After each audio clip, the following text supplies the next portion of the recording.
오늘부터 서울대학교 의과대학과 의학연구원이 공동 학술 행사인 2024년 서울대학교 의학연구원 의과대학 심포지엄 로드 투 노벨 프라이즈 심포지엄을 시작하도록 하겠습니다.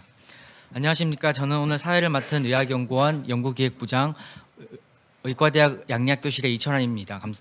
예. 네, 올해로 7회를 맞이하는 학술 행사에 온라인과 오프라인으로 참석해 주신 여러분께 감사드리며 흔쾌히 강연을 수락해 주신 연자분들과 자장 선생님들께도 감사의 말씀드립니다. 오늘 준비한 학술 행사가 참여하시는 모든 분들께 뜻깊은 자리가 되시길 바랍니다. 먼저 신현우 의학연구원장님의 개회사가 있겠습니다. 박수로 환영해 주시기 바랍니다.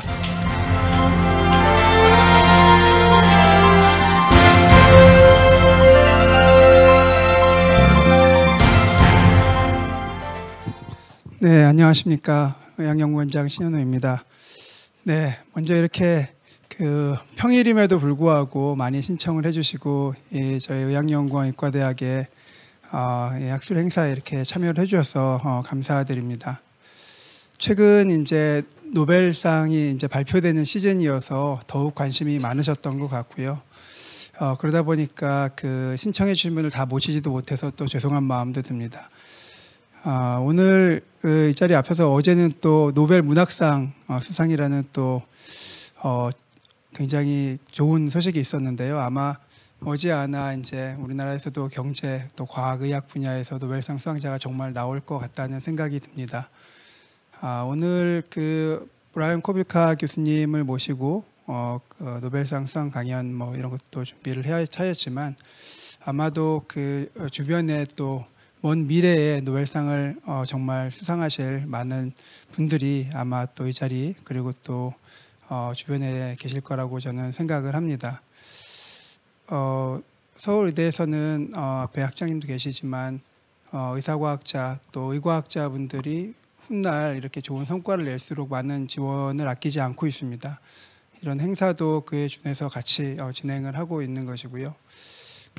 아마도 이런 노력이 계속 이어진다고 하면 향후에 정말 좋은 소식이 있을 거라고 생각을 합니다. 또 오늘 브라이언 코빌카 교수님을 또 모시는데 도움을 주신 서울대 생명과학부의 최희정 교수님께도 감사를 드리고요. 또 흔쾌히 국내 강연자로서 또 김상정 교수님께서 좋은 강의를 준비해서 감사드립니다.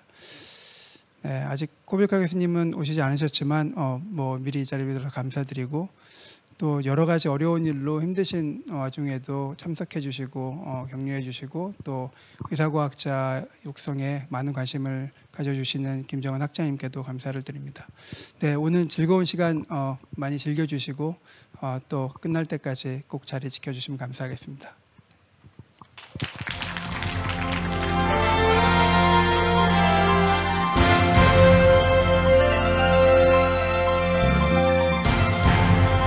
네, 좋은 말씀 감사드립니다. 다음은 서울대학교 김재영 연구부총장님께서 부득이하게 참석이 어려우셔서 영상으로 대신 축하 말씀을 해주시겠습니다.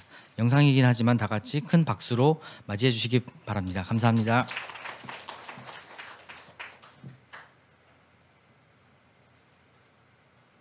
안녕하십니까. 서울대학교 연구부총장 김재영입니다.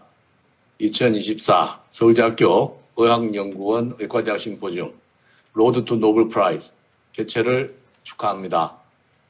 온 오프라인으로 심포지엄에 참석하신 내외 기빈, 강연자, 참석하신 모든 분들 환영하고 감사드립니다. 신현우 의학연구원장님, 김정환 의과대학 학장님을 포함한 행사를 준비해 주신 모든 분께도 감사드립니다. 오늘 심포지엄은 서울대학교 의학연구원과 의과대학이 공동으로 주관하며 올해로 7번째를 맞았습니다.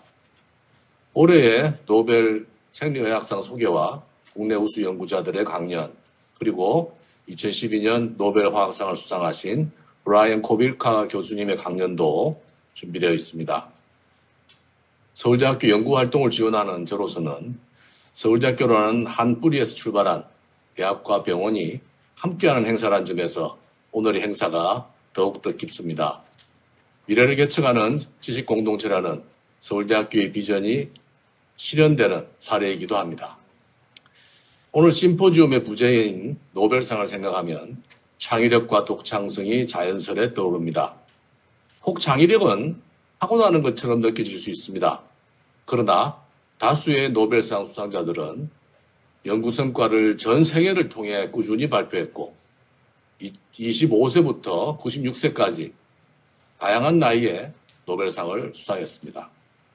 너무나 큰 열정과 노력을 꾸준히 쏟은 셈입니다. 자유롭게 상상하고 지적인 호기심으로 세상을 바라보는 눈과 환경을 서울대학교도 만들도록 노력하겠습니다. 팬데믹 이후에 많은 것들이 바뀌었습니다. 최근 발생한 신종 전염병 중 절반 이상이 인수공통 감염병이라고 합니다. 새로운 전염병과 질병이 나타나면서 인류의 건강을 위한 기초연구는 어느 때보다 우리에게 중요합니다. 오늘 심포지움에서 창의적 의학 연구와 혁신에 대해 고민하고 의견을 나누시기 바랍니다. 다시 한번 행사에 참석하고 또 행사를 준비해 주신 모든 분께 감사드리며 아울러 모두의 건강을 기원합니다. 축사를 할 수 있어 영광입니다. 감사합니다. 네, 이어서 김정은 의과대학장님의 축사가 있겠습니다. 다 같이 뜨거운 박수로 김정은 학장님을 맞이해 주시면 감사하겠습니다.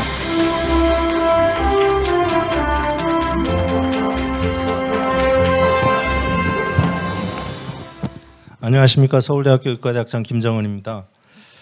가을이 무르익어가는 천고마비 결실의 계절에 좀 상투적이긴 합니다만 서울대학교 의과대학과 의학연구원이 공동 주최하는 2024 SNU 로드 투 노벨 프라이즈 학술 행사 개최를 진심으로 축하합니다.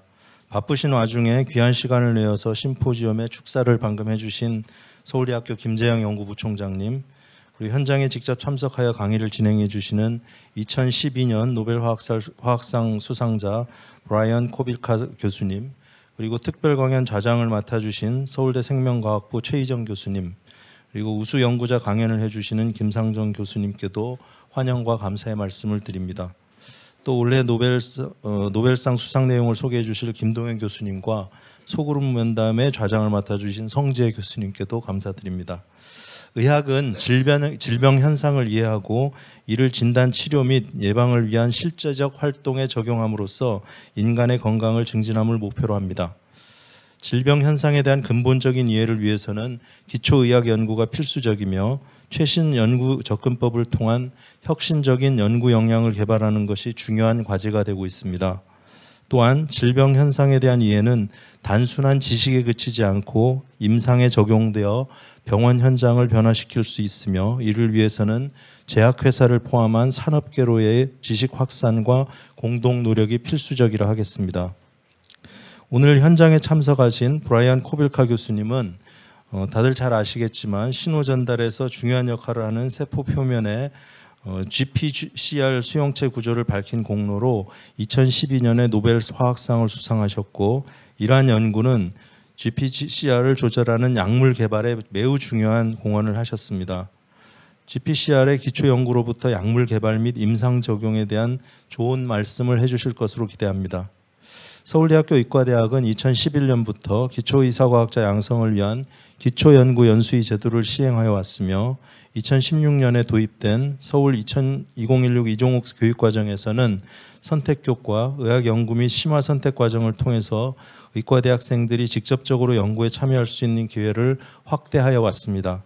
최근에는 융합형 의사과학자 양성사업단을 신설하고 학부생, 대학원생, 전공의 및 박사 후 연구원 과정의 지원을 통해 실력 있는 의사과학자를 양성하기 위한 노력을 기울이고 있습니다. 이러한 노력의 연장선상에서 오늘의 학술대회가 참석한 모든 분들에게 질병 현상의 이해를 목적으로 하는 의학 연구에 대한 동기부여의 기회가 되기를 바랍니다. 특별히 학부생, 대학원생 여러분들이 세계적으로 최신 지견의 연구 내용을 접하면서 의학 연구를 위한 꿈과 포부를 가질 수 있기를 기대합니다.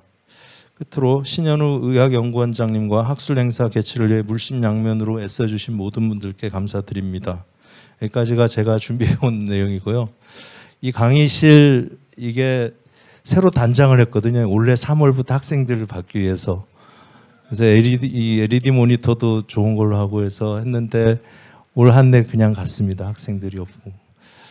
그래서 아시지만 지금 상황이 되게 어렵습니다. 근데 대학의 본질이라고 하는, 요새 모든 거를 뭐 유튜브에서도 공부 가능한 시대, 대학의 본질은 교육과 연구에 있어서의 후속 세대 양성이라고 생각합니다. 그래서 그 후속 세대인 학생들과 대학원생들이 지금 많이 다운돼 있는 거에 대해서 되게 안타깝고 생각하고요. 제 생각에는 이 친구들이 빨리 돌아와서 여기서 지금처럼 꿈을 꿀 수 있는 게 빨리 올 수 있도록 저도 노력을 하도록 하겠습니다. 그리고 원래 이 제목이 2년 전까지는 메디컬 드림 오브 노벨 프라이즈였죠. 그러다가 지금 로드 투 노벨 프라이즈 하는 거에는 의미가 있습니다.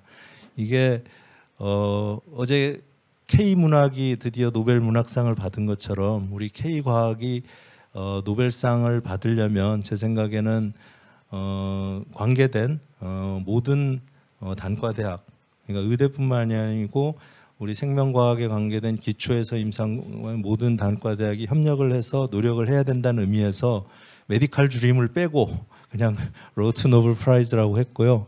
아까 말씀드렸다시피 다 소그룹 모임에서 그게 제일 핫한 건데, 여기 제가 알기로는 지금 휴학계 내신 학생들도 와 있다고 들었고, 대학원생, 그리고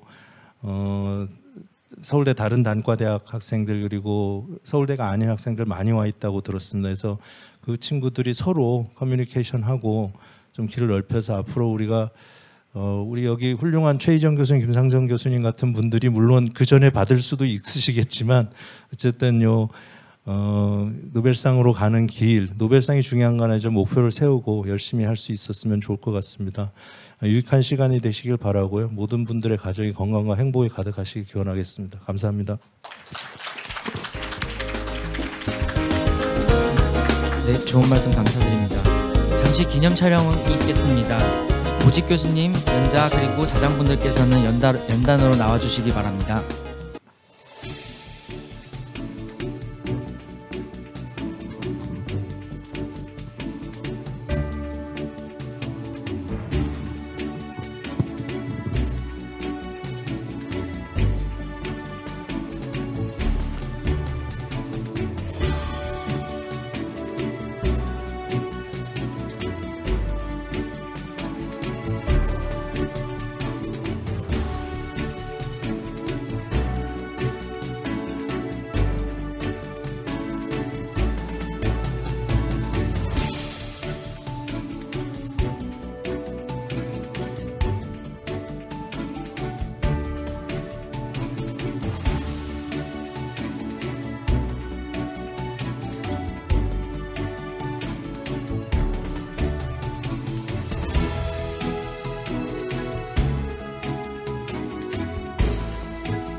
지금부터 오늘 학술 행사의 첫 번째 세션인 올해의 노벨상 소개를 시작하겠습니다. 온라인 참여자분들께서는 강연을 듣다가 궁금하신 점이 있으면 실시간으로 채팅창에 질문을 남겨주시기 바랍니다. 이번 주 2024년 노벨상 수상자가 발표되었습니다. 올해 노벨 생리의학상 주제인 마이크로 RNA와 이의 유전자 발현 조절과 관련하여 의과대학 미생물학교실의 김동현 교수님께서 소개해 주시겠습니다. 박수로 연자분을 환영해 주시기 바랍니다.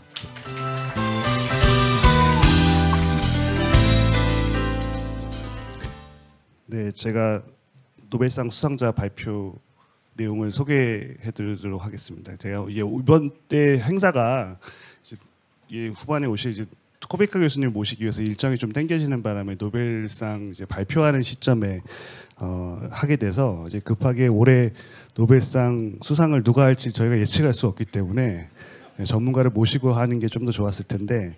제가 급하게 여러분을 모셔봤지만 좀 시간적인 그 섭외가 좀 어려워서 제가 대신해서 노벨 생리의학상의 내용을 좀 소개해드리도록 하겠습니다. 여러분들 잘 아시겠지만 요번에 월요일에 요 두 분 그 매사추세츠 대학의 이제 빅터 앰브로스 교수와 하버드의 이제 게리 르브콘 교수 두 분께서 마이크로 RNA가 유전자를 조절할 수 있다는 내용으로 노벨상을 받으셨습니다. 이 내용을 제가 와이프한테 좀 설명을 해봤더니 잘 이해를 못하더라고요. 그래서 조금 쉬운 거부터 이제 시작해서 말씀을 좀 드리도록 하겠습니다. 최소한 그 일반인이라고 볼 수 있는 제 와이프도 DNA, RNA, 프로테인은 알고 있었습니다. 그래서 그 센트럴 도그마부터 시작하는 게 좋을 것 같아서 가져왔고요. 이 내용은 그 여러분들 이제 프랜시스 크릭과 왓슨 뭐 아시죠? 이 DNA 나선형 구조를 발견하셔가지고 1962년도에 노벨상을 받으셨는데 그 중에서 프랜시스 크릭이 센트럴 도그마라는 개념을 이제 주창을 하셨습니다. 이거는 생명 현상에 있어서 유전 정보는 DNA가 가지고 있고 이것이 이제 복제되면서 세포와 세포 그리고 세대와 세대 사이의 정보가 유전되며 이 DNA 정보가 또 다른 유전 물질인 이제 RNA로 트랜스크립션이라고 하는 전사가 일어나게 되고 요 RNA가 핵으로 나오면서 다시 이 단백질로 전 번역이 되는 트랜슬레이션이 되는 과정을 통해 가지고 이 프로테인이 결국에는 모든 생명 현상의 기본 단위가 된다라는 그런 내용이었습니다. 이게 이제 몇 년 후에 조금 수정이 됐는데요. 1995년도에 노벨상을 받으신 이제 데이비드 발트모어 교수님께서 그 RNA 바이러스 학자신데 이 RNA 바이러스를 보니까 RNA가 숙주에 감염됐을 때 바로 프로테인이 만들어지는 게 아니고 먼저 1차적으로 DNA로 전환이 되고 나서 이것이 다시 RNA 프로테인이 만들어지더라. 라는 걸 밝혔습니다. 특히 요 거꾸로 가는 과정, 요걸 이제 리버스 트랜스크립션, 역전사라고 하는데요. 이 역전사에 관련된 효소를 발견하셔서 노벨상을 받게 되셨습니다.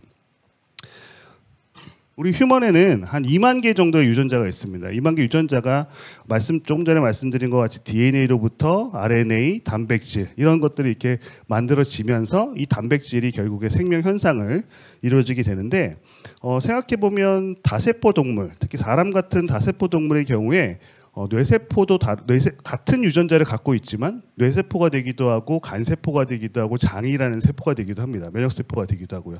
그렇다면 이 어떻게 해서 특정한 세포 타입이 되느냐에 대한 것은 결국에는 DNA로부터 프로테인까지 발현되는데 특별한 조절 과정이 있어야 됩니다. 특히 어떤 시점에 어떤 단백질이 조절이 발현이 되냐 안 되냐 혹은 발현이 많이 되냐 아예 안 되냐 이런 것들의 정교한 레귤레이션 과정이 있기 때문에 특정한 세포가 된다라고 이해하시면 될 것 같고요.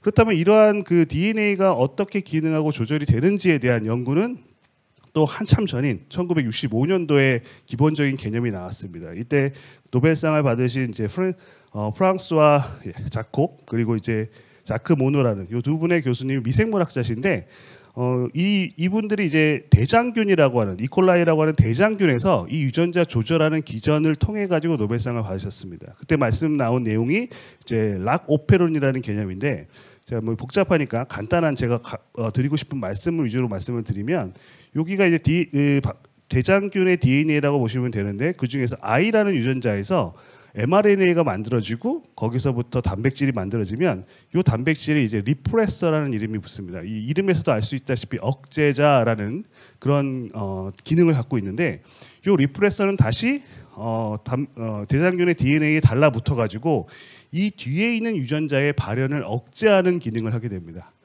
그런데 여기에 이제 인듀서라는 또 다른 단백질이 만들어지게 되면 이 리프레서에 결합을 해서 이 리프레서가 더 이상 DNA 달라붙지 못하게 하는 그런 역할을 하게 돼서 이 뒤에 있는 유전자들이 mRNA가 만들어지고 그로부터 여러 가지 단백질이 만들어져서 대장균의 어떤 기능을 담당하는 단백질로서 역할을 하게 됩니다.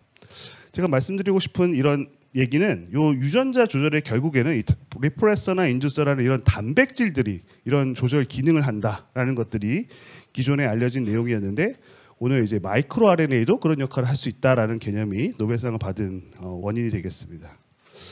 요새 약간 얘기가 벗어나서 또 배경 설명을 하기 위해서 제가 좀 말씀을 드리면 역시 다 이제 노벨상 받으신 분들의 얘기인데 2002년도에 이 세 분이 노벨상을 받으셨습니다. 시드니 브레너, 로버트 허비츠 그리고 존 설스턴 박사님들께서 노벨상을 받으셨는데 이분들이 받은 이유는 이 세포가 분열하거나 분화하거나 아니면 죽을 때 뭐 여러 가지 조절 기전들을 밝히셨고 그로 인해서 결국에 어떤 특정한 올간의 발달이 이루어진다라는 있다라는 것을 통해서 받으셨고요. 특히 이제 시드니 브레너라는 교수님께서는 그 C 엘레강스라는 예쁜 꼬마 선충이라는 아주 귀여운 이름을 가진 요 벌레를 가지고 연구를 처음 하기 시작했습니다.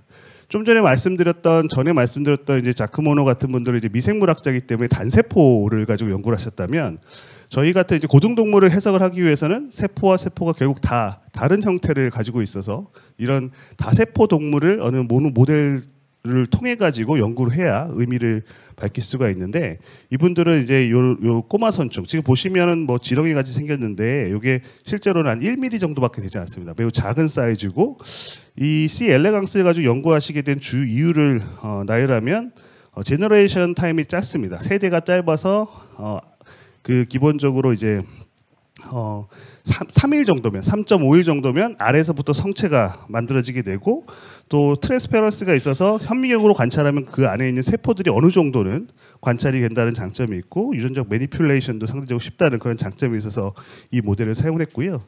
그리고 이 뒤에 있는 두 교수님들께서는 그 시드니 브레너가 만든 여러 가지 C 엘레강스의 그 돌연변이들 그걸 가지고 어떤 유전자가 그 돌연변이의 캐릭터를 결정하는지를 여러 논문을 통해서 밝히셨습니다. 그 중에서 린4라는 유전자를 밝히셨는데 이 린4는 셀 타입이나 모폴로지 구조가 완전히 망가져 있고 그리고 외음부라는 구조가 발달이 잘 안 돼서 난자가 밖으로 잘 배출이 안 되는 그런 특성을 가지고 있어서 이 세포의 어떤 발달에 있어서 중요한 역할을 하는 유전자다라는 것을 밝힐 수 있게 되었고요. 또 홀비츠 교수는 계속해서 연구를 해서 뭐 이런 논문들을 통해서 린14이라는 유전자의 기능을 또 발견하셨습니다. 이제 temporal development라고 해서 특정 시점에 해당하는 발달 과정에서의 특정 시점에 해당 유전자가 발현이 됐다가 안 됐다가 이런 것이 결국에 특정 세포가 되는 데 매우 중요하다라는 것을 밝혔는데 제가 왜 이 두 가지 유전자를 얘기하냐면 드디어 이제 노벨상 수상자 두 분이 나오시는데 이 빅터 앰브로스 교수가 아까 잠깐 언급했던 그 데이비드 발트모어 랩에서 박사를 받으신 이후에 1979년도에 그 MIT에 있는 로버트 홀비츠 교수님 연구실에 포스닥으로 조인을 하게 됩니다. 그리고 죄송합니다. 그리고 1982년도에 게리 브루브컨 교수님도 포스닥으로서 홀비츠 교수님 연구실에 조인하면서 관련된 연구들을 이제 이어받아서 하게 됩니다. 거기서 많은 연구들을 하셨고 특히나 좀 전에 말씀드린 린4와 린14에 관련된 그런 연구들을 계속해서 이어서 하시게 되었고요. 85년도 이후에 이분들이 각 하버드에 이제 PI로 되시면서 여러 가지 연구를 꾸준히 하셨고 특히 게리 레브컨 교수님은 주로 이제 린14에 관련된 템포럴 디벨롭먼트에 관련된 기능들을 많이 연구를 해서 논문을 내셨고 밑에 앰브로스 교수님께서는 린4와 린14의 관계 특히 린4라는 유전자가 린14의 발현을 억제하더라라는 내용으로 이렇게 셀에 논문을 내셨습니다. 이후에 1990년도에 빅터 앰브로 교수님께서 재밌는 발견을 하셨는데 제가 이걸 사진을 어떻게 표현할지 좀 애매했는데 린4라는 뮤턴트가 살펴보니까 하나의 유전자가 망가져 있는 폼이 알려져 있어서 그거를 유전적인 매니퓰레이션, 엔지니어링 통해 가지고 정상으로 돌리는 그런 작업을 해봤습니다. 그때 그냥 돌리는 게 아니라 그 뒤에 부분에 프레임 시프트를 같이 넣어줬습니다. 프레임 시프트라는 거는 뭐 생물학을 좀 아시면 이해하시겠지만 결국 DNA 정보 3개, 뉴클레오타이드 3개가 단백질의 구성 요소인 아미노산 하나를 결정하는데 이 3의 배수가 아니라 하나나 2개의 뉴클레오타이드가 들어가나 빠지게 되면 이 뒤에 아미노산 서열들은 완전히 다 망가지게 됩니다. 원래 정해져 있던 단백질과 다른 단백질이 나오거나 아예 만들어지지 않게 되죠. 그럼에도 불구하고 린4에 다시 레스큐했다는 그 폼이 정상적으로 기능하는 겁니다. 린14를 조절하는 거죠. 억제하는 거죠. 그래서 이것이 그러면 분명히 단백질이 아닌 것 같은데 뭐 때문에 그럴까에 대한 고민을 하셨고 특히 이때 당시에 린4의 레스큐된 폼과 와일드타입에서 작은 사이즈의 mRNA가 만들어진다라는 사실을 발견했습니다. 이후에 역사적인 그 통화 내용이 있는데 1992년도 6월 10일 오후에 이 빅터 앰브로 교수와 라브콘 교수가 서로 데이터를 주고받습니다. 그래서 앰브로 교수는 린4에 대한 유전자 서열 그리고 레브컨 교수는 린14의 유전자 서열을 서로 정보를 교환하다 보니까 재밌게도 만들어지는 22개짜리의 작은 사이즈의 RNA가 린14의 mRNA의 코딩 리전이 아닌, 즉 단백질을 만드는 리전 조금 더 위쪽에 언트랜슬레이셔널 리전이라고 하는 곳에 상보적인 결합을 할 수도 있겠다라는 그런 아이디어를 갖게 됩니다. 이후에 이분들은 각 연구실에서 해당되는 연구를 각자 수행을 해서 1993년도에 이 두 개의 셀 페이퍼를 백투백으로 내셨고요. 이 백투백으로 낸 이 논문이 결국 이번 노벨상을 받으신 핵심적인 논문이 된다고 할 수 있고, 그 내용이 결국에는 린4로부터 작은 사이즈의 마이크로 RNA가 만들어지고, 이 마이크로 RNA가 결국 mRNA의 언트랜슬레이셔널 리전에 바인딩 함으로써 mRNA로부터 단백질이 만들어지는 억제하더라라는 걸 밝히셨습니다. 시간 관계상 조금 요 얘기는 빼고, 그렇다고 해서 이게 바로 사람들한테 각광을 받았냐? 그렇지는 않고, 왜냐하면 린4가 사람 세포에서 발견이 되지 않았거든요. 그래서 이것이 어느 정도 사람들의 관심에서 멀어질 쯤에 르브콘 교수님이 두 번째 마이크로 RNA를 7년 후에 발견하신 내용을 발표하십니다. 그게 레스7이라는 마이크로 RNA인데, 이 레스7을 그 여러 고등 생물들에게 조사를 해보니까 사람한테서도 레스7이 있다는 것이 발견이 되었고, 따라서 이 레스7, 즉 마이크로 RNA가 고등 동물에서도 컨저브 돼 있고 보존이 돼 있고 유전적으로 진화하면서 보존이 돼 있고, 이 mRNA가 유전자를 조절할 수 있겠구나라는 것이 밝혀지면서 사람들이 각광을 받아서 많은 연구가 이루어졌고, 현재는 5,000개 이상의 마이크로 RNA, 휴먼에서는 1,000개 이상의 마이크로 RNA가 알려져 있고, 이것이 예상컨대 한 50% 이상의 사람 유전자를 발현을 조절할 것이다라는 것이 알려져 있습니다. 말씀드린 바대로 린4 같은 마이크로 RNA는 디벨롭먼트에도 관여하고 있고요. 이 세포가 어떤 타입으로 변하는지에도 관여하고 있고, 이것이 망가졌을 때 여러 가지 질환들이 일어난다는 것이 잘 알려져 있어서 이 빅터 앰브로스 교수와 르브콘 교수께서 이번에 노벨상을 받으셨다라고 이해하시면 될 것 같습니다. 네, 시간 관계상 제가 여기까지 말씀드리고 마치도록 하겠습니다. 감사합니다. 네, 좋은 발표 감사드립니다. 사실 이번 주 월요일에 발표가 됐고, 그 짧은 시간 동안 이렇게 정말 좋은 퀄리티의 발표를 해주셔서 다시 한번 감사드립니다. 네, 시간 관계상 다음으로 넘어가도록 하겠습니다. 다음 순서는 국내 우수 연구자 강연입니다. 의과대학 생리학교실의 김상정 교수님께서 대사성 글루타메이트 수용체의 메타가소성이라는 제목으로 발표해 주시겠습니다. 네, 박수로 연자분을 환영해 주시기 바랍니다. 네, 감사합니다. 진짜 이렇게 뜻깊은 자리에 강연자로 서게 돼서 너무 영광이고요. 자리를 마련해 주신 신현우 의학연구원장님, 그리고 관계된 여러분께 감사드립니다. 이 직원분 한 분 성함이랑 학장님이랑 성함이 똑같아서 뭐 슬라이드 하려고 이메일이 오면 깜짝깜짝 놀라갖고 빨리 보내고 해서 어디 계신지 모르겠네. 네, 앞서서 보셔서 아시겠지만 이 노벨상을 타는 데 있어서는 주변에 누가 있나가 정말 중요합니다. 그러니까 자기 힘으로 되는 게 아니죠. 그래서 주변에 우수한 연구자들 사이에서 어떤 한 노벨상 수상자가 탄생한다고 볼 수가 있습니다. 그런 의미에서 저도 제 족보부터 시작하도록 하겠습니다. 과학자로서 족보죠. 제 뭐 혈연 관계 족보가 아니고. 그래서 여기 보시면은 제가 가운데 있고요. 위는 이제 선대가 되겠습니다. 그래서 우리 대학의 김정 교수님께서 제 박사학위 지도 교수세요. 우리 실험실, 그 서울대학교 의과대학의 신경생리학 실험실을 만드셨고, 저한테 그 신경생리학의 가르침을 주셨습니다. 근데 여기서 저 할아버지 그때문에 뭐 증조 할아버지가 올라가다 보면 여기 이제 노벨상 타신 분들이 나옵니다. 그러니까 저의 혈통도 이렇게 나쁘지 않은 꽤 뼈대 깊은 혈통이라는 걸 아실 수가 있으시죠.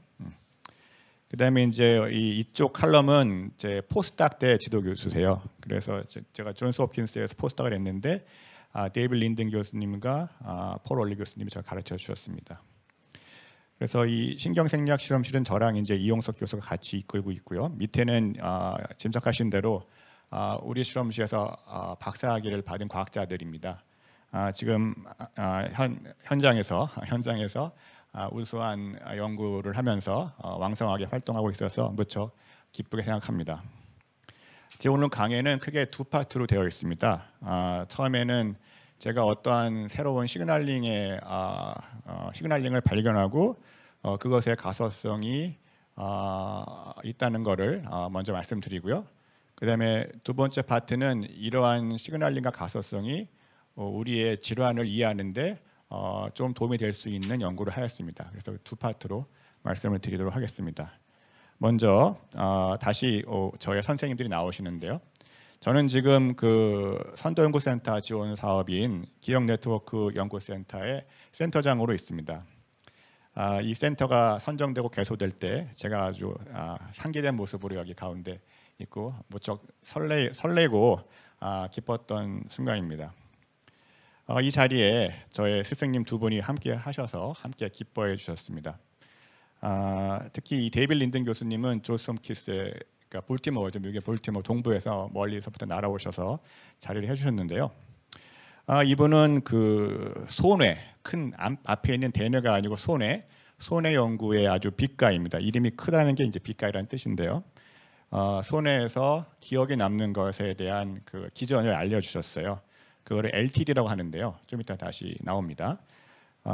근데 오늘의 주 재료인 그 메타보트로픽 글루타메트 리셉터를 연구를 제안해 주신 분도 바로 이분이세요. 이제 앞으로는 이거를 이름이 기니까 M글루알이라고 부르겠습니다. 글루타메이트는 우리 뇌에 있는 주된 흥분성, 뇌는 흥분하기도 하고 또 억제되기도 하거든요. 흥분성 신경 전달 물질입니다. 따라서 거기에 대한 리셉터들이 있는데 하나는 그 아이글루알이라고 부르는 아이온 채널이에요. 그래서 리셉터에 글루타메트가 붙으면 막 이온들이 왔다 갔다 하면서 신경세포를 흥분시킵니다. 네, 또 하나의 그룹은 또 하나의 분류는 M글루알이 되고 M글루알은 좀 이따 코빌카 교수님이 강연하실 GPCR의 한 종류입니다. 그래서 제가 오늘 초청된 거 연유도 있는 것 같습니다. 그래서 오늘 M글루알 얘기를 할 텐데요. 그 M글루알은 8개 이제 또 서브 타입이 있고 오늘 주로 보실 이 그룹 1은 1과 5인데요. 요 핵의학과의 도움을 받아서 이 우리 뇌에 M글루알 1이 어디 있는지를 보시면은 이게 이제 사람의 뇌고요. 이게 대뇌고 이게 소뇌입니다. 소뇌에 많이 있는 거 보실 수 있죠. 보이세요? 네. 그다음에 이거는 사람 뇌처럼 안 생겼어요. 이거는 설치류의 뇌입니다. G 뇌인데 역시 보시다시피 여기가 아니고 이 소뇌 작은 뇌에 굉장히 강력하게 발현이 되어 있습니다. 한편 M글루알 5는 전혀 다른 양상이 있죠. 소뇌에 없어요. 거꾸로 전뇌 부분에 많이 발현되어 있습니다. 오늘 이 두 가지 얘기를 하려고 합니다. 그래서 저는 당연히 이제 이 소뇌를 집중적으로 봤습니다. 소뇌를 봤고 이 소뇌에 이제를 현미경적으로 들여다보시면 아주 이런 정말로 아름다운 세포를 만나게 되십니다. 이게 이제 소뇌에 있는 퍼킨지 세포라는 세포고요. 이건 제가 이제 기록한 거예요. 그래서 이게 이제 전극이고 이 전극에다 대고서 그 형광 다이를 세포 안에 집어넣으면 이렇게 아름다운 세포를 현미경에서 관찰할 수가 있습니다. 이게 이제 세포 제곱, 이제 세포를 먹여 살리는 기관이고 이게 이제 덴드라이트입니다. 여기에서 이제 정보가 저장되죠. 그래서 거기를 또 자세히 보시면 아주 화질이 좋아서 잘 보일 것 같은데 여기에 이제 작은 가시들이 나 있습니다. 그걸 우리가 스파인이라고 부르고요. 저는 읽어보면 뭐가 생각나냐면 여러분들은 어떠신지 모르는데 저는 아몬드 빼빼로가 생각이 나요. 그 빼빼로인데 막 아몬드 조각이 붙어 있는 거 있죠. 그렇게 많이 붙어 있어요. 그래서 이게 세포 하나에 보면 이게 놀라지 마세요. 20만 개의 아몬드 조각이 붙어 있는 거예요. 20만 개. 그러니까 여러분이 화면이 정교한 이유는 여기에 정보량이 많기 때문이죠. 마찬가지로 이 스파인 하나하나가 바로 정보를 저장하는 유닛이라고 부를 수가 있습니다. 그러니까 이 유닛 하나를 자세히 보면 우리 뇌의 정보가 어떻게 저장되는지, 기억이 어떻게 남는지를 이해하는 데 큰 도움이 될 겁니다. 그거를 이제 요 하나를 따다가 자세히 보여드릴게요. 이렇게 생겼습니다. 그래서 이게 하나의 스파인이고 이게 그 세포 하나에 20만 개가 들어있는 거예요. 그래서 이거는 앞에 말씀드렸던 글루타메이트가 분비돼서 세포를 흥분시킵니다. 그리고 여기에는 아까 말했던 이온 통로인 아이글루알들이 발현되어 있고요.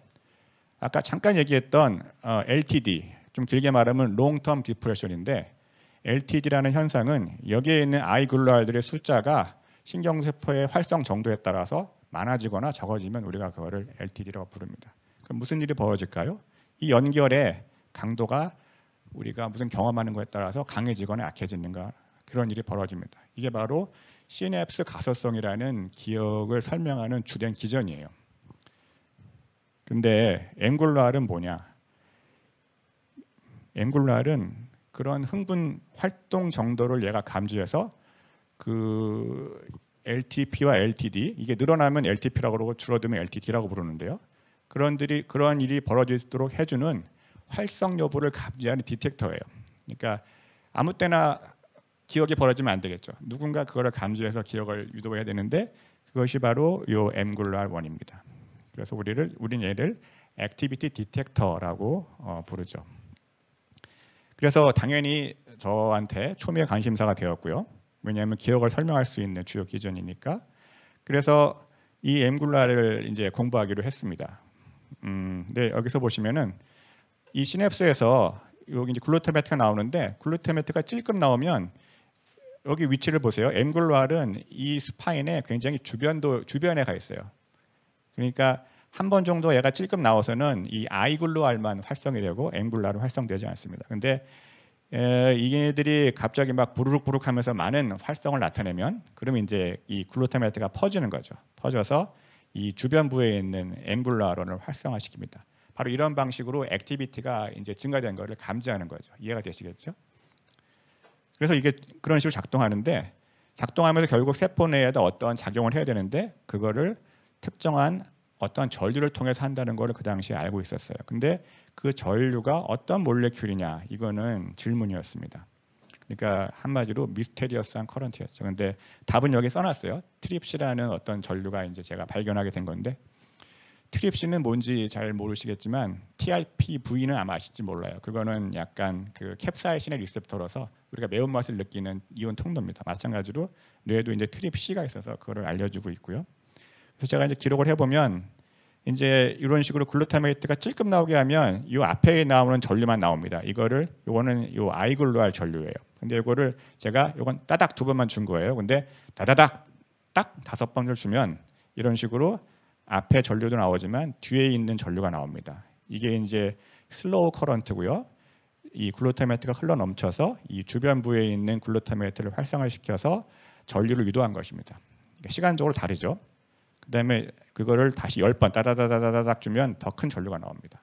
그다음에 따다다다다다다다다다다다다다 15번 주면 이제 더 훨씬 더 큰 전류가 나오죠. 그래서 이 두 전류를 구분할 수가 있었고요. 그래서 이 전류가 어떤 이온 통로를 통한 것이냐를 제가 밝히게 되었습니다. 그래서 그 당시에 있었던 이 통로의 블로커를 사용해서 이 블로커가 요 앞에 있는 아이글루알은 전혀 영향을 주지 않고 이 뒤에 있는 이 슬로우 커런트, 엠글루알 컴포넌트만 블록하는 걸 확인하였고 그래서 여기 잘 보여주고 있습니다. 그래서 이게 트립시 채널이 맞겠구나 이렇게 생각을 하였고 그러고 나서 이제 이런 것들을 다 정리해서 그 당시에 이제 네이처 페이퍼를 쓰게 됩니다.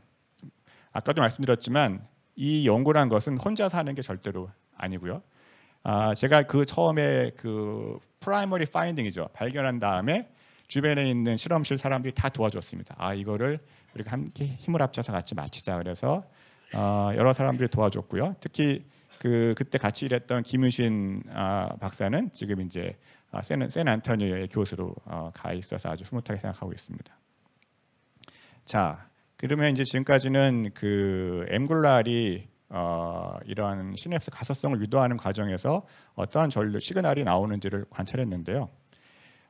근데 여기서 이 한 가지 의문점은 과연 이런 이 엠글루알이 항상 꾸준히 일을 잘할 것인가? 아니면은 어떤 때는 그 또한 변해서 이 시냅스 가소성의 어떤 효율성을 영향해 주지 않을까? 이런 생각을 해볼 수가 있습니다. 그러니까 여기 그 제 학생이 또 제 학생의 제자들을 데리고 왔는데 마치 엠글루알1은 그 선생님 같은 거죠. 이 선생님이 항상 열심히 일할 수도 있지만 어떨 때는 더 열심히 일할 수도 있고 어떨 때는 더 좀 잠깐 뭐 휴가를 가실 수도 있죠. 그래서 그럴 때의 상황을 우리가 이제 메타플라스티시티라고 부르는데요. 과연 이 앵굴라의 플라스티시티가 존재할 것인가라는 것이 그 당시에 제 결과를 통해서 생각을 할 수가 있었고요. 그래서 이게 이제 아까 봤던 그 전류인데 저희가 이제 이 슬로우 커런트를 관찰하기 위해서는 이제 막전압을 막 바꿔보는 매니플레이션 조작을 해보는데 제가 전혀 생각하지 못했는데 실험을 해보니까 이 앞에는 멀쩡한데 어떤 그 신경세포의 활성을 유도한 다음에 이 뒤에 있는 전류만 사라지는 것을 관찰할 수가 있었어요. 그러니까 즉 이 시냅스 가소성은 벌어지지 않으면서 이 앵굴라의 가소성만 벌어지는 상황을 관찰할 수 있었던 거죠. 이거는 새로운 형태의 가소성이고 그러면 과연 이 선생님이 이런 식으로 가소성을 겪었을 때는 학생들의 가소성은 정말 영향을 받을 것인가를 우리 학생과 함께 실험을 했습니다. 그래서 저희 예상대로 이런 그 앵굴라 원의 가소성, 선생님의 가소성이 생기면 정상적으로 잘 일어나던 이런 그 LTD라는 그 기억의 결과가 유도되지 않는 것을 관찰할 수 있었고 이거를 가지고서 우리가 메타플라스티시티라고 생각을 하고 보고를 할 수가 있었습니다. 그래서 이 연구는 제 첫 번째 박사학위 제자랑 같이 제가 책임저자로 논문을 낼 수 있었고요. 그리고 이 당시에 그 저의 스승님 그 볼티모어의 데이비드 린든 교수님과 이 현상이 앵굴라 원에만 해당되는 것이 아니고 아이굴로알이 아닌 앵굴로알1 그다음에 여기에 있는 그 멤브레인 트랜스포터 그다음에 여기에 있는 또 뭐 볼테이지 게이티드 아이온 채널들이 다 사실은 신경세포의 활성 여부에 따라서 가소성을 띌 수 있다는 그런 퍼스펙티브를 제안하게 되었습니다. 실제로 다음에 연구 결과들은 다 그 결과를 뒷받침했고요. 그래서 이 두 논문을 내면서 제가 다시 모교 돌아온 모교로 보면서 상을 탔네요. 함춘의학상 상을 타고 그 다음에 국가 연구실 과제도 되면서 안정적으로 실험실을 꾸려갈 수 있게 되었습니다. 다 선생님 덕분이죠. 다 선생님이 다 아시고 도와주신 것 같아요. 이럴 때 이런 논문이 나와야 된다 이런 생각을 하시는 것 같습니다. 선생님들은. 자 여기까지 첫 번째 파트입니다. 시간이 지금 이게 10분이 남은 건가요?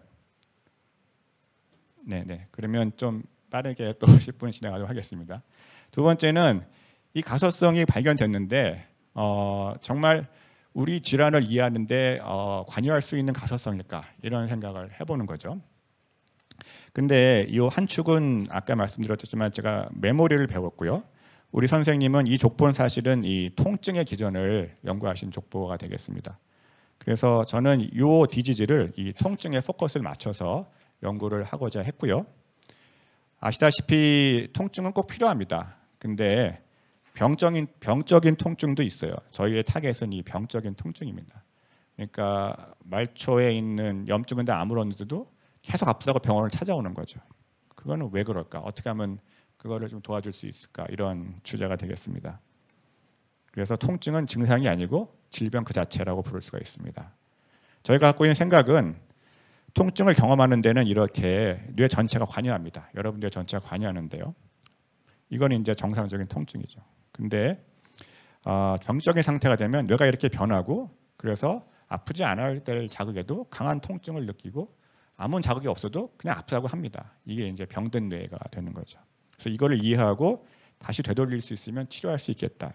만성 통증을 이렇게 생각을 합니다. 그러려면 이제 실험적 접근을 해야 되는데요. 그래서 보통 병적인 통증은 신경이 손상된 다음에 아물면서 발생합니다. 그래서 사람을 모셔다가 신경을 손상시킬 수는 없죠. 그래서 동물 실험을 하고요. 동물에서 쥐에서 이런 신경 손상을 만들고 쥐는 아프단 말을 안 하니까 쥐를 자극해 봅니다. 얼마나 얘가 싫어하는지 아파하는지. 그래서 그런 요 자극을 민감해하면 얘가 이제 통증이 만성화된 겁니다. 5일 돼도 아프고 보름이 돼도 아프고 계속 아파합니다. 이런 식으로 조작을 해놓으면. 그리고 뇌에서 앵굴랄 이번엔 5입니다. 앵굴랄 5가 정량적으로 어떻게 변하는지를 이 가짜 수술한 쥐와 정말로 아프게 한 쥐 사이를 비교를 하는 겁니다. 그러면 이제 아까 이런 네트워크가 어떻게 변했는지를 뇌 영상을 통해서 우리가 알아볼 수가 있겠죠. 그래서 그 결과 이런 식으로 이건 G의 뇌이기 때문에 좀 달리 보이는데요. 특정 영역에서는 이렇게 앵글랄 5의 양이 올라가고 특정 영역에서는 앵글랄 5의 양이 떨어진 걸 볼 수 있습니다. 마치 이거는 이런 만성 통증에서 앵글랄 5의 가소성이 벌어진 것 같은 거죠. 그리고 이때는 문제가 생깁니다. 너무 영역이 많아요. 어디부터 해야 될까요? 그래서 이제 저희는 생각을 합니다. 이 특정 영역을 골랐고요. 그리고 거기가 더 재밌었던 거는 기존 연구에서 앵글랄 5는 분명히 올라갔는데 거기에 있는 신경세포의 활성이 떨어졌다는 보고가 있는 거예요. 약간 아이러니죠. 과연 어떻게 해서 앵글랄 5는 분명히 흥분성 신경 전달 물질의 수용체인데 그 영역의 뇌의 활성은 왜 떨어졌다고 사람들이 보고를 했을까? 이제 그거를 회로 기전을 풀어야 되는 어떤 흥미로운 주제이기도 했습니다. 이제 첫 번째는 정말 저희가 본 게 맞는가?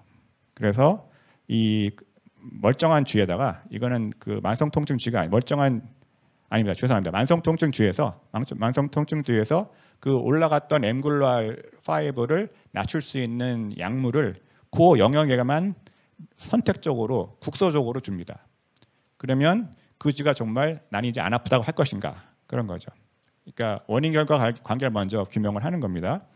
그래서 정말로 그 아까 얘기했던 요 영역, 뇌의 영역에다가 그 앵글랄 5의 안타고니스트, 그러니까 올라갔던 앵글랄을 낮출 수 있는 약물을 주면 얘가 이 역치가 확 올라갑니다. 그러니까 우리는 적어도 이 생쥐는 아픔으로부터 해방시켜 줄 수 있는 그런 능력을 가진 거죠. 이제 어떻게 보면 그러니까 쥐는 저희는 항상 치료합니다. 사람을 못 치료해서 문제지 쥐는 치료할 수가 있어요. 근데 그래서 이제 아까 나왔던 궁금증, 어떻게 전체적인 활성화 떨어졌는데 앵글랄 5는 올라갔을까? 그래서 일단 전체적인 활성화를 담당하는 이 피라미달 셀을 관찰해 봐요. 근데 아니나 다를까 이 피라미달 셀로 어떠한 그 역제성 인풋들이 올라가는 걸 관찰할 수 있습니다. 그러니까 이 피라미달 셀을 억제하는 억제가 올라간 거죠. 그래서 전반적으로는 떨어지는 양상이 나타나는 건데요. 이런 올라감이 그 MTAP에 의해서, 그러니까 앵글랄 5에 의해서 억제되는 그런 거였고요. 시간이 너무 쫓기는 것 같네요. 그다음에 두 번째 할 일은 그 억제가 누구였냐를 찾는 건데 사실은 엄청나게 어려운 일입니다. 이 뇌 안에는 흥분성 세포도 많지만 억제성 세포는 너무나 종류가 많아요. 이건 정말 평소에 착한 일을 많이 해야 됩니다. 그래서 그런 대상을 찾아갖고 저희가 소마토스타틴을 발현하는 그런 뉴런이 바로 앵글랄 5에서 막전압이 저무급되면서 흥분되는 녀석이라는 걸 찾아냈어요. 그러니까 바로 그 많은 뉴런 중에서 앵글랄 5는 소마토스타틴을 발현하는 이니비터리 인터뉴런에 바로 그 녀석에서 그런 일이 벌어졌던 거죠. 마지막 증명으로서 이번에는 정상쥐입니다. 정상쥐에다가 오히려 그 소마토스타틴 그 특정 뉴런에다가만 앵글랄 5를 우리가 인위적으로 올려본 거죠. 멀쩡하던 쥐를 과연 아프게 할 수 있을까? 그랬더니 정말 얘가 아파합니다. 그래서 그 특정 뉴런의 앵글랄 5의 변화가 중요하다는 것을 우리가 보고할 수가 있었어요. 보고는 아직 안 했죠. 지금 언더 리뷰로 있습니다. 여기서는 보고 드리는 거죠. 네. 부디 잘 억셉트가 되기를 바라면서. 근데 마지막 질문은 시간은 짧지만 그러면 정말 사람에서도 이게 중요할까? 사람의 만성 통증에서도 중요할까? 이런 질문이 마지막입니다. 도움을 받았습니다. 신경과 성정준 교수님, 해기학과 김유경 교수님과 같이 하는 일이고요. 이건 이제 사람의 그 트라이제미널 뉴랄지아를 대상으로 한 연구가 되겠습니다. 이런 기준으로 환자를 이제 리크루트했고요. 그래서 똑같이 마치 주에서 영상을 하듯이 앵글랄 5 영상을 하듯이 사람에서 앵글랄 5 영상을 한 거예요. 했더니 딱 어디가 일치했냐면 인슐라 코텍스라는 영역이 아주 그 쥐의 결과랑 똑같이 이번에는 앵글랄 5의 활동 정도가 혹은 양 정도가 이렇게 감소를 한 거예요. 그러니까 사람의 결과랑 쥐의 결과가 일치하는 영역을 저희가 찾아낸 거죠. 그래서 이 결과를 다시 쥐로 트랜슬레이트 합니다. 정말 쥐에서도 이런 같은 일이 벌어진다면 우리가 이제 이 사람에서 봤던 현상을 쥐에서 메커니즘을 이제 추구할 수 있는 거죠. 그래서 아까 앞에 봤던 그런 방식대로 앵글랄 5의 여기서는 안타고니스트를 주면은 멀쩡한 쥐가 아파하는 거죠. 아까랑 그 PFC랑 반대 결과가 나오긴 하는데 그래서 여기도 이제 거꾸로 요 인슐라에서 엠글루알5의 아고니스트를 주면 쥐를 치료할 수가 있습니다. 그러니까 이 인슐라를 타겟으로 해서 사람을 치료할 수 있을 거라는 어떤 컨셉추얼한 그 제안을 가능하게 한 연구가 되겠습니다. 그래서 이런 식으로 저희가 이제 인슐라나 그 PSL에 있는 특정 인터뉴런을 저희가 조작해서 아프게 하거나 혹은 진통을 시키거나 이렇게 가능하다는 것을 저희가 가설로 갖고 있고 결국 이러한 그런 파인딩들은 사람 그다음에 설치류에서 다 같은 양상을 보이고 있어서 현재 인슐라에서 정말 저희가 생각하는 대로 그런 이니비터리 인터뉴런이 중요할지를 밝히고자 하는 연구를 진행 중에 있습니다. 그래서 시간 관계상 다 말씀드리지 못했지만 저희 실험실은 아까 말씀드린 것처럼 엠글루알1 시그널링을 발견함으로부터 시작해서 새로운 형태의 가소성을 발견하고요. 그것들을 조절할 수 있는 어떤 메커니즘들을 찾아내서 행동과 그다음에 신경계 질환에 적용하려는 연구를 진행하고 있습니다. 아직도 모르는 게 너무나 많고요. 그래서 현재 저희 학생들하고 같이 남은 질문들을 이해하려고 노력하고 있습니다. 아까 좀 자랑했었는데 최근에 그 김승하 학생이 네이처 뉴로사이언스의 논문이 억셉트가 돼서 실험실이 아주 고무된 상태고요. 그 지금 마지막 그 뒷부분의 연구란 그 장미래 학생이 연구한 건데 장미래 학생의 논문도 뒷부분의 연구 내용입니다. 보다 더 좋은 저널에서 잘 발표가 될 수 있기를 희망합니다. 저희가 기대하는 것은 좋은 기억은 더 잘할 수 있게 해주고 통증과 같이 나쁜 기억은 가능한 지울 수 있는 쪽으로 연구를 하고 있습니다. 경청해 주셔서 감사합니다. 네, 발표 감사드립니다. 이어서 질의응답 시간이 있겠습니다. 질문하실 분들은 손을 들어주시면 마이크를 전달하도록 하겠습니다. 아울러 온라인으로 참석하시는 분들께서는 채팅창에 질문을 남겨주시기 바랍니다. 제가 30분인 줄 알았더니 25분만 주신 거였군요. 네네네. 어쩐지 저는 질문 시간이 없을까 봐 서둘렀는데 충분한 것 같습니다. 질문 많이 해주시면 좋겠습니다. 네.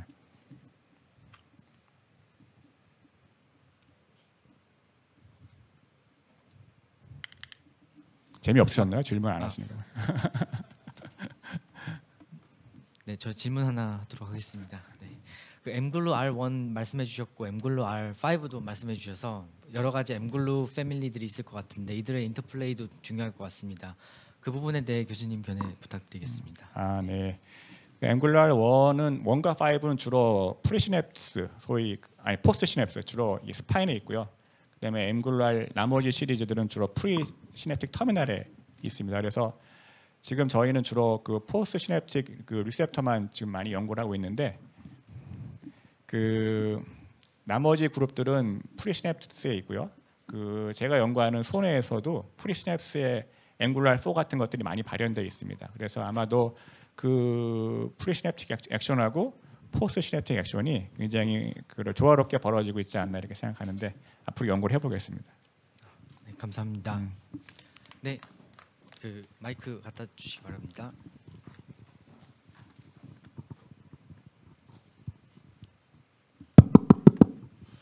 예. 귀한 시간 내주셔서 강연 감사드립니다. 그리고 강연 중반부쯤에 이제 통증의 종류로 생리적 통증이랑 병적인 통증에 대해 이야기를 했었거든요. 그런데 병적인 통증이 이제 아프지 않은데 아픈 듯한 느낌이 있었다고 했으면은 이제 생리적 통증은 주로 어떨 때 나타나는 현상인지 궁금합니다. 네, 질문 다 되신 거죠? 네.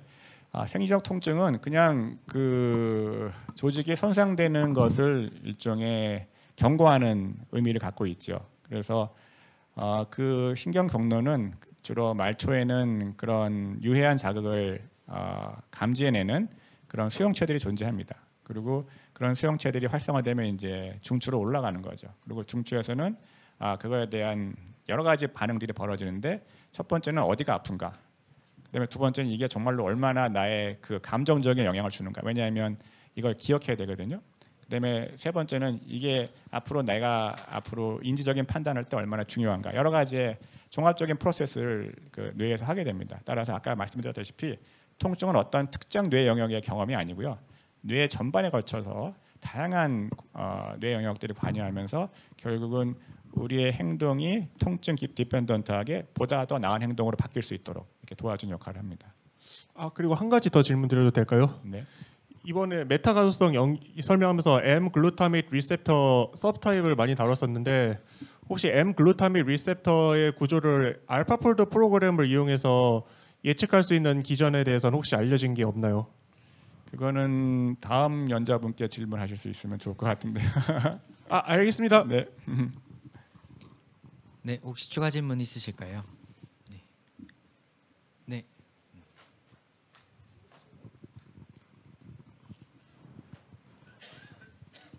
네, 안녕하세요. 예과 영역 조시준이라고 합니다. 그 가설 설정하신 거에 대해서 좀 궁금한 점이 있는데 병적 통증을 어떻게 뇌랑 연결지을 생각을 하셨는지 그것은 교수님의 전문 분야이기 때문인지 아니면 정말로 학계에서 그런 논의가 있어서 그렇게 설정을 하신 건지 궁금합니다. 아 네. 강연이 빨라서 아마 놓친 부분일 것 같은데 질문 잘해 주셨어요. 네.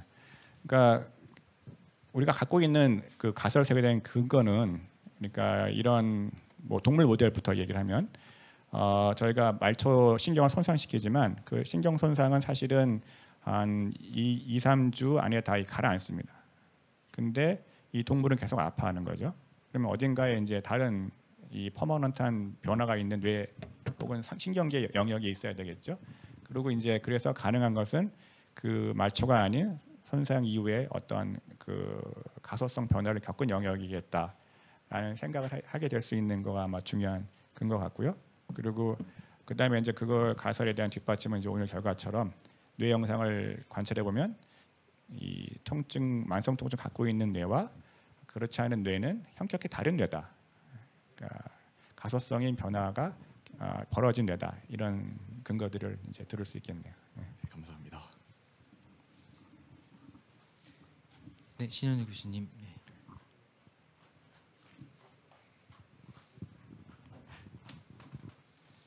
네, 저도 제가 주로 한 연구 분야 신경은 아니지만 아까 말씀 주신 거 중에서 손해하고 대뇌하고 이제 발현 패턴이 좀 다른 걸 말씀 주셨는데 그러면은 저 역할이 이제 기억과 관련돼 있다고 하면 사실 손해와 대뇌의 어떤 기억 기능도 좀 차별적이라고 볼 수가 있는데 뭐 아주 기본적으로 알고 있는 건 손해는 어떤 우리가 밸런스를 잡고 뭐 이렇게 하는 것들을 주로 담당하고 있는데 그 안에서의 어떤 기억이라는 것과 아까 통증으로 연결되는 기억이라는 것과의 어떤 연결고리는 어떻게 이해하면 좋을지 설명해 주시면 좋을 것 같습니다. 네, 아주 중요한 질문이죠. 네. 그래서 사실은 그 손해는 혼자 존재하지 않고 대뇌와 한 200ms 인터벌로 계속 클로즈 서킷을 돌고 있어요. 그러니까 계속 체크를 하고 있는 거죠. 대뇌 활동과 손해 활동 서로를 계속 실시간으로 클로즈 루프를 돌고 있어요. 그래서 앞으로 제가 연구할 주제가 바로 그겁니다.